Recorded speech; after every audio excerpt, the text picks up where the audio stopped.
Mina ngiyayibona lento enama-comment enangumsangano ukuthi ikhona into eniyenzayo nizama ukungikhipha ekukhulumeleni inkatha nokukhuluma ngenkatha. Yileyo nto into eyenza ukuthi lokhu ningikhomentela udoti nenzela nginake lento enishoyo ngiyeke ukukhuluma ngenkatha. Angikho-ke lapho kodwa bengilazisa nje ukuthi akukhona ukuthi angiyiboni zonake iy'nwele. Abanye sebeqamba namanga bathi ngidayisa ama-fuse, ngipatanisa ukudayisa ama-fuse. Into nje engingayenzi yonke leyo nto ukuthi ngoba nizama ukungikhipha nje kulento yami yokukhuluma ngeqembu lami. Angikho-ke lapho bengilazisa nje kulokho ukuthi ninabo Innocent nobani Khulekani MK bani aniyagula nisangene kahle kahle ngoba angikho mina kuleyo nto enisho. Angidayisi lutho kahle kahle. Naleyo kungibuza ukuthi umntwana ngithini ngomntwana ukuthi akasiwa kwaButhelezi. Is not my own baby to feed. And inkinga into ufana niyazi ngaye ngami ngokwamhlongo angiyithandi indaba zabantu. Ngikhuluma nje ngeqembu lami kuphela ngoba liyangithina. Yabo. Bese-ke ngedlula ngeza la. Ngiyaqala-ke kule ukuvumelana noGodole. Into eyenza ukuthi ngiqale ukuvumelana noGodole namhlanje ukuthi nawe uyaqala ukukhuluma iqiniso. So-ke vele kufanele ngiqale nami ukumvumela. Ngimvumela kanjani uGodole? uGodole ukhulume ngokuthi lapha eMandeni kunabantu abazothenga abantu ngama-250, 1,500 ukuthi bavotele bona. Uthi-ke bangakwenzi lokho kusho uGodole. No, ngiyavumelana naye 100% kulokho akushoyo. Yini ngivumelane naye? Yilokhu ukuthi uGodole ukhuluma ngento ekade ingenzeki since 1994 uqala ukuvota akazenzeki into yokuthenga amavoti. Bekhankaswa nje abantu bayiqambela amanga abawaqambayo, abantu bashiya izinto abazozenza, abanye baqamba amanga abakwazi ukwenza.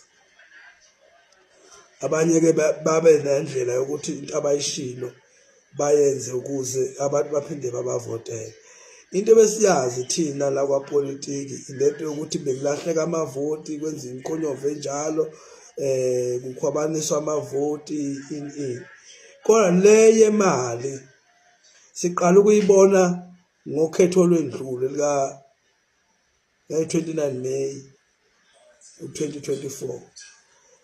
Emasangweni abantu beme emasangweni eyikhungu, umuntu mezongena bemnika ama-200 ukuthi abavotele. And labo bantu yilabo abantu be-MK.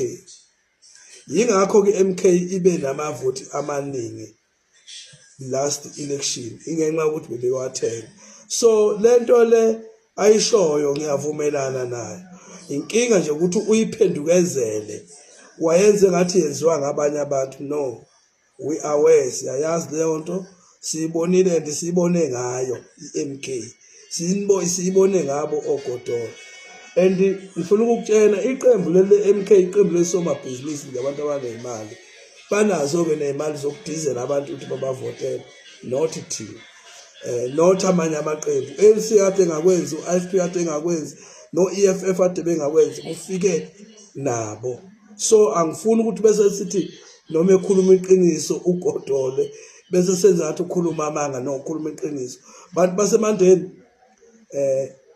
njengoba kuziwa lapho what 18 ngifuna ukunitshela niqaphele iMK iza nalowo mqondo vele uqinisile uGodole ukuthi kunjalo. Masonto MK sesinibonile useshilo umfowenu umphathi wenu uGodole ukuthi hayi niyayenza lento injalo.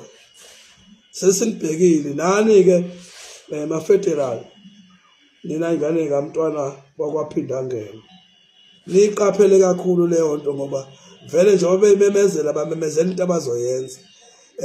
Bamemezela ilophongolo into abebethi bazoyenza bememezele ngazathi izokwenziwa ngamanye amaqembu.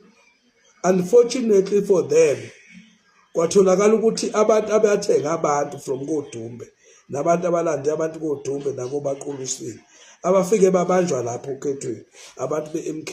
So ngifuna libe aware uma ugodole ikhuluma into usuke ekhuluma into eyiyo kodwa ikhuluma engazathi izokwenziwa ngabanye abantu esho lento ezokwenziwa yibo. Ngifuna leyo nto nje nibheke. Sengishilo ke mina nje siyabonga Godolo ukusixwayisa ukuthi nizokhipha imali engaka o2000 no1000 no500 o250 bese nithi abantu abashute. Injalo ke madoda siyabonga.